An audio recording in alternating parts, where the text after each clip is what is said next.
Hello, അസ്സാം വലൈക്കും. Welcome back to my channel. ഇന്ന് നമ്മളിവിടെ ഉണ്ടാക്കിയിട്ടുള്ളത് ഉന്നക്കായാണ്. ഉന്നക്കായ എല്ലാവർക്കും ഇഷ്ടമാണ്. കുട്ടികൾക്കായാലും വലിയ ആൾക്കായാലും എല്ലാവർക്കും ഇഷ്ടപ്പെട്ട ഒരു സ്നാക്കാണ്. അപ്പോൾ നമുക്കിതെങ്ങനെ ഉണ്ടാക്കാമെന്ന് നോക്കാം കേട്ടോ. അതുപോലെ തന്നെ ആദ്യമായിട്ടാണ് എൻ്റെ ചാനൽ കാണുന്നതെങ്കിൽ എല്ലാവരും സബ്സ്ക്രൈബ് ചെയ്യണം. Please share, like, subscribe. Okay, അപ്പോൾ നമുക്കെങ്ങനെ ഉണ്ടാക്കാൻ നോക്കാം.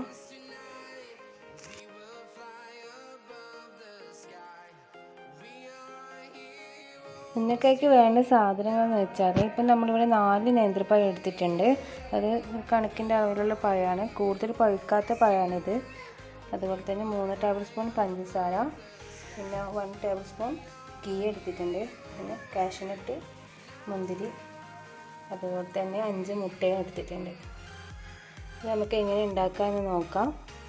ആദ്യം നമുക്ക് നേന്ത്രപ്പഴം വേവിക്കണം. അപ്പോൾ നമ്മൾ വേവിക്കാൻ വേണ്ടിയിട്ട് കുക്കറിലാണ് വെച്ചത്. ആവിച്ചെമ്പിലാണ് വെക്കൽ, പക്ഷേ ഇപ്പോൾ നമ്മൾ എളുപ്പത്തിന് വേണ്ടിയിട്ട് നമ്മൾ കുക്കറാണ് വെച്ചത്. ഒരു വിസിലാകുമ്പോൾ തന്നെ ഇത് വെന്ത് കിട്ടും. അപ്പോൾ ഈ ടൈമിൽ നമുക്ക് ഒരു പാൻ വെച്ചിട്ട് ഇതിൻ്റെ ഫില്ലിങ്സ് ഉണ്ടാക്കാം. അതെങ്ങനെയാണെന്ന് നമുക്ക് നോക്കാം കേട്ടോ.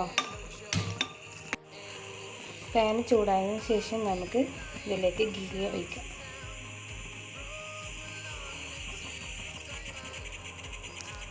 ഇതിലേക്ക് അണ്ടിയും മുന്തിരിയും ചേർക്കാം.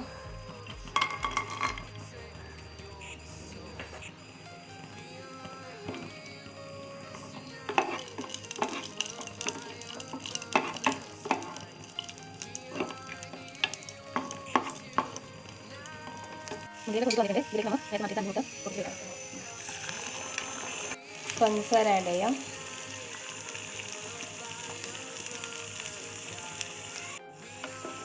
നല്ലതുപോലെ അടിയോടെ ഇളക്കുക.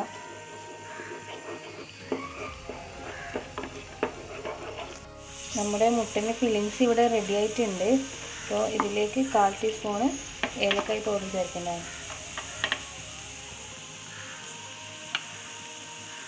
അപ്പോൾ പഴം നല്ലോണം വെന്ത് വന്നിട്ടുണ്ട്. അപ്പോൾ അത് നമുക്ക് ഓരോന്നായിട്ട് അടുത്തെടുക്കാം. നല്ല ചൂടുണ്ട്. അപ്പോൾ പഴത്തിൻ്റെ തൊലിയൊക്കെ കളയുന്നതാണിത്. ഇത് നമുക്കൊരു ഇതിനെ കൊണ്ടോ അല്ല സ്പൂണിനെ കൊണ്ടോ മറ്റും ഒതുക്കാം. നല്ലതുപോലെ തന്നെ ഓടണം. അപ്പം നമ്മുടെ പഴം ഇവിടെ നല്ല രീതിയിൽ ഉടഞ്ഞിട്ട് കിട്ടിയിട്ടുണ്ട്. അങ്ങനെ കട്ടയൊന്നുമില്ല. അതുപോലെ തന്നെ നമുക്കിത് ചെറിയ ചെറിയ റൗണ്ടായിട്ട് എടുക്കണം. പിന്നെ ഇവിടെ നമ്മളൊരു ബൗളിൽ നേരത്തെ ആക്കിയ ഫില്ലിങ്സ് എടുത്തിട്ടുണ്ട് മുട്ടയുടെ. അതുപോലെ തന്നെ ഒരു ബൗളിൽ ഘീ എടുത്തിട്ടുണ്ട്. ചെറിയ ബൗളാക്കി എടുക്കാം.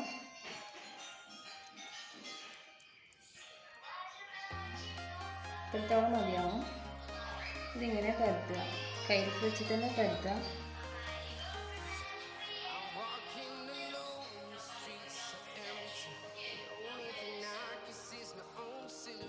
ഇതിലേക്ക് നമ്മൾ മുട്ടൻ്റെ ഫില്ലിങ്സ് ചേർക്കും. ഇതിങ്ങനെ ഷേപ്പാക്കി വെക്കാം.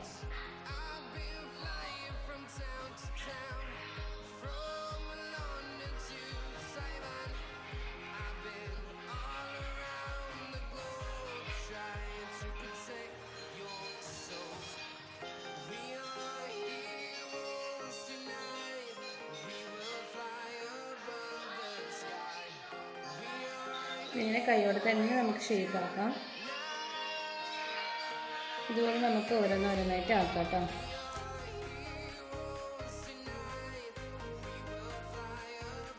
അപ്പോൾ ബാക്കിയുള്ളത് നമ്മൾ ഓരോന്നായിട്ട് ഉന്നക്കായ ഷേപ്പിലൊക്കെ ആക്കിയിട്ട് വെച്ചിട്ടുണ്ട്.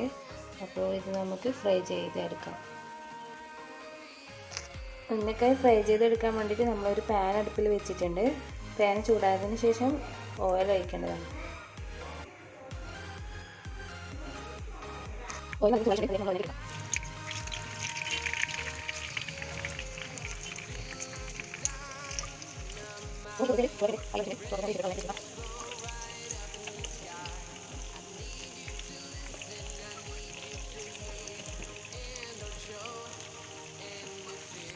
അപ്പോൾ നമ്മുടെ ഉന്നക്കായ ഇവിടെ റെഡി ആയിട്ടുണ്ട്. ഇത് നമുക്ക് ഓരോന്നായിട്ട് എടുക്കാം.